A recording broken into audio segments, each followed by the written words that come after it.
had to take avoiding action or something. It looks like neither of them have got damage somehow. No, Blake does. No, doesn't have damage. So, yeah, that's a weird one. Visually, they don't have damage, of course.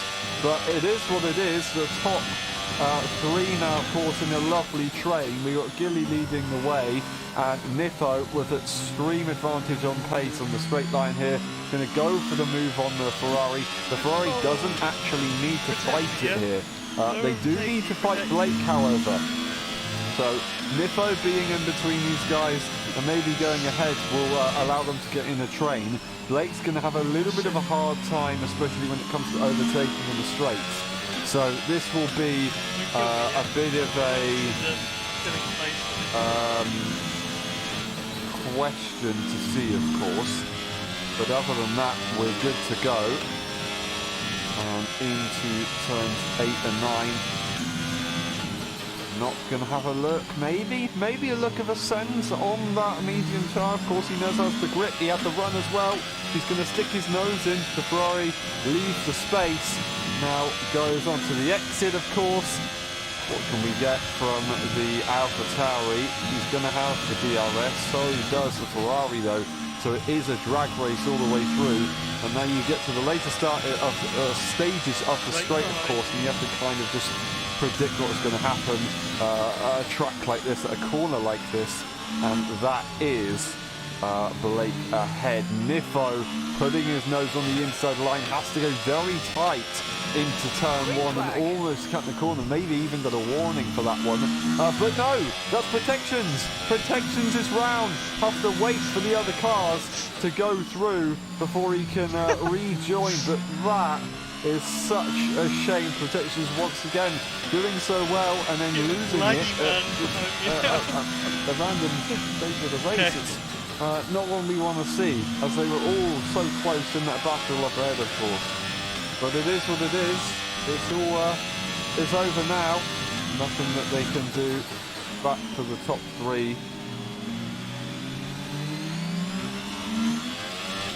We'll see what is going to happen. Niffo leads the way on the hard tyre with the time penalty as well. So on the hard tyre is pretty interesting, I will say. Brilliant, nice move. Keep going. That will mean that Gilly can be nice and close, and they're actually going for the move on Niffo. Niffo gets a lovely run. Not going to have the DRS to fight with, but they do have that lovely run. They're going to back off and let it go. It's not worth fighting. Of course, if they can stick into a train, it'll be much faster and it'll make it much more difficult for the likes of Sloan-Iden to catch up. And he's on the hard tyre as well, so if he does catch up, it's going to be a bit of a pain. Is that going to be a safety car? No, it's not, as MGS retires in the pit lane. That is our second retirement of the race, and it's not what we want to see, but it is what it is. I'm sure we'll get some sort of explanation after the race, but it's a shame. We're only one Ferrari left in this race right now. Niffo gets a pretty decent run, but they wouldn't really want to test it on the brakes, of course, because there'll be no car ahead to get the DRS off. So if there was 2 cars ahead of them, then they'd, yeah, for sure, go for a move there, but it's just not worth it.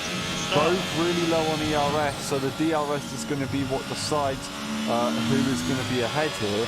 And as it's not that powerful in the game, they've kind of just equalised the straight line speed. He's nice and close this time. Can he get a good enough exit? That's the question. It's minimal, but he's going to have a look, and he does have it on the brakes. Will Gilly yield? Is he going to try and fight it? He is, and here comes Blake on the inside.